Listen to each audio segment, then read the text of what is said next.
Praise the lord. ఈ ఉదయకాలమందు మీ అందరికీ కూడా క్రిస్మస్ శుభాకాంక్షలు. మా కుటుంబం తరపున అలాగే గ్రేస్ టెంపుల్ సంఘాల ద్వారా మీ అందరికీ, మీ ఇంట్లో ఉన్న ప్రతి ఒక్కరికి కూడా పేరు పేరున క్రిస్మస్ శుభాకాంక్షలు తెలియచేస్తూ ఉన్నాము. మరొకసారి ఈ క్రిస్మస్ వేడుకలలో పాల్గొని ప్రభువుని ఆరాధించడానికి ప్రభు మరొక అవకాశాన్ని మనకు అనుగ్రహించారు. క్రిస్టమాస్, క్రైస్ట్ అనగా క్రీస్తును, మాస్ అంటే ఆరాధించుట. క్రిస్మస్ అంటే క్రీస్తును ఆరాధించుట. సహజంగా మనకి క్రిస్మస్ అనగానే జ్ఞాపకం వచ్చేది ఏమిటి? కేకులు గుర్తుకొస్తాయి, లేదా ఇంటికి లైటింగ్ గుర్తుకొస్తుంది, లేదా స్టార్ గుర్తుకొస్తుంది, పశువుల పాక గుర్తుకొస్తుంది, ఇలా నూతన వస్త్రాలు గుర్తుకొస్తాయి. కానీ క్రీస్తును మాత్రము ఆరాధించలేకపోతున్నాం. క్రిస్మస్ అంటే క్రీస్తును ఆరాధించుట. కొంతమంది సంవత్సరానికి ఒక్కసారి క్రిస్మస్ చేస్తూ ఉంటారు, ప్రభువుని ఎరగని వారు. కానీ ప్రభువుని ఎరిగిన వారికి ప్రతి దినము కూడా క్రిస్మస్సే.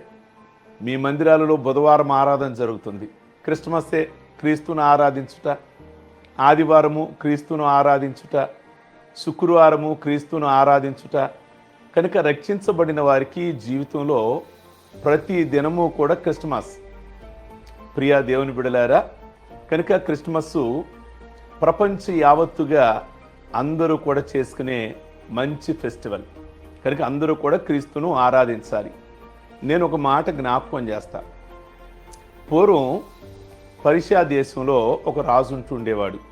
చాలా మంచివాడు, మంచి జ్ఞానం కలిగిన వాడు, మంచి ప్రేమ కలిగిన వాడు.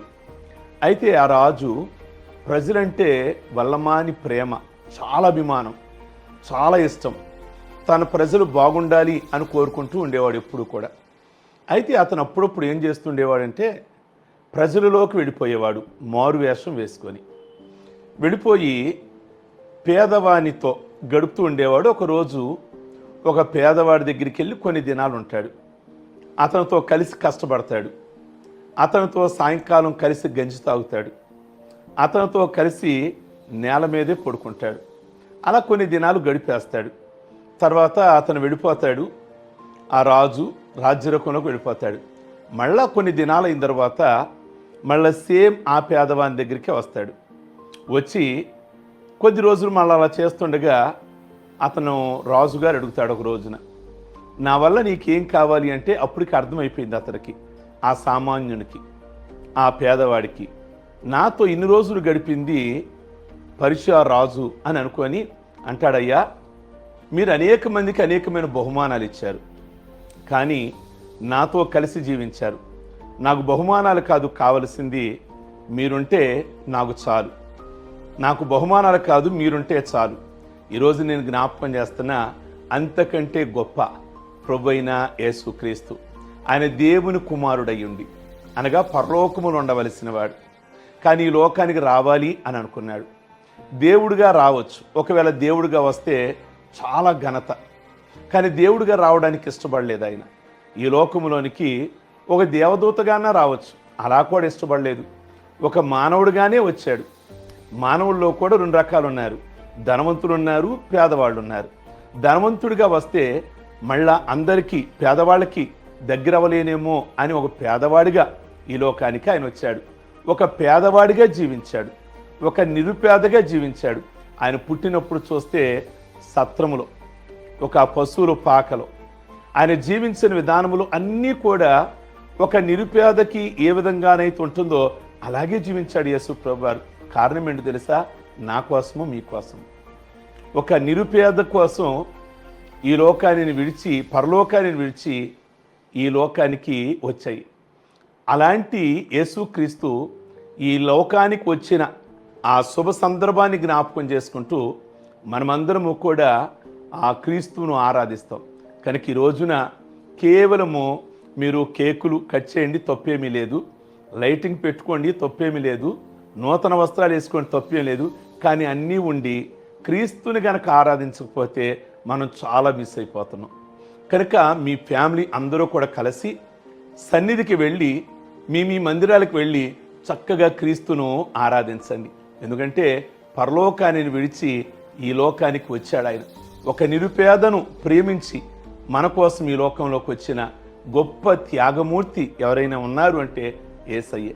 సహజంగా మనం మాట్లాడుతుంటాం నీల్ ఆర్మ్స్ట్రాంగ్, ఆయన భూమి మీద నుంచి ఆకాశ మండలానికి వెళ్ళిన మొట్టమొదటి వ్యక్తి అండి అంటాం. మరి అది గొప్ప అంటారా? అంటే కింద స్థాయి నుంచి పై స్థాయికి వెళ్ళిన ఆయన గొప్ప అంటారా? లేదా పై స్థాయిలో ఉన్న ఆయన ఈ లోకానికి వచ్చి మన కోసం అంతగా రిక్తుడిగా దరిద్రుడిగా తగ్గించుకొని మన కోసం జీవించిన ఆయన గొప్ప అంటారా? కనుక యేసయ్య నీ కోసం నా కోసం వచ్చారు. ఆయన ఎప్పటి నుంచో అన్నారు పరలోకంలో, కానీ మానవుల కోసం మానవులలో రక్షణ కలిగించాలి గనక ఈ లోకంలో ఒక మానవుడిగా రావడానికి ఇష్టపడ్డారు. అదే క్రిస్మస్. కనుక క్రీస్తుని ఆరాధించండి. ఈ క్రిస్మస్ మీకు మీ కుటుంబాలకి గొప్ప దీవెన, గొప్ప ఆశీర్వాదము, గొప్ప సంతోషము, ఆదరణ క్రిస్మస్లో ఉన్నాయి. అవన్నీ కూడా ప్రభు మీ కుటుంబాలకి దయచేయునుగాక. Happy Christmas, merry Christmas. God bless you మీ అందరికీ. ఈరోజు ఉదయకాలం ముందు కొండపల్లిలో 10 గంటల నుంచి 12 గంటల వరకు క్రిస్మస్ ఆరాధన ఉంటుంది. చక్కటి దైవ సేవకులు వస్తారు, చక్కని వర్తమానం ఇస్తారు. మీరందరూ కూడా కుటుంబ సమేతంగా పాల్గొనండి.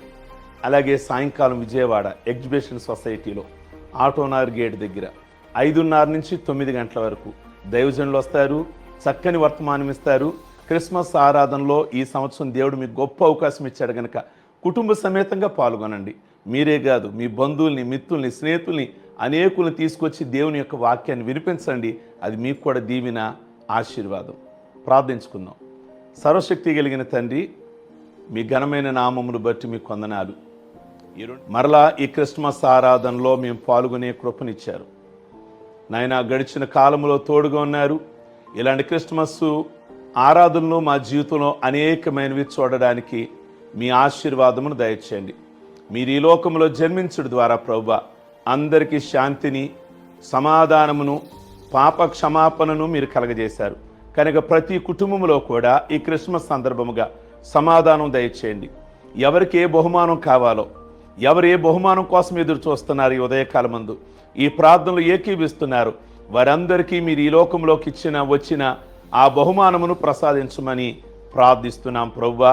ఈ దినము ప్రభు ప్రత్యేకమైన మేలు, దీవెన, ఆశీర్వాదాలతో నింపి చీకటిలో ఎవరున్నారో వారికి వెలుగునివ్వడానికి ఈ లోకానికి వచ్చారు. నిరాశలు అన్న వారికి ప్రభువా గొప్ప నాయన ఆ దీవెనను కనబరచడానికి వచ్చారు. కనుక ఈ క్రిస్మస్ వల్ల వారి జీవితాలలో గొప్ప దీవెన, ఆశీర్వాదము, నెమ్మదిని, సంతోషమును మీరు కలగచేయమని యేసు క్రీస్తు పరిశుద్ధ నామములు అడుగుచున్నాం తండ్రి. ఆమేన్. గాడ్ బ్లెస్ యూ మీ అందరికీ ఈ ఉదయకాలం.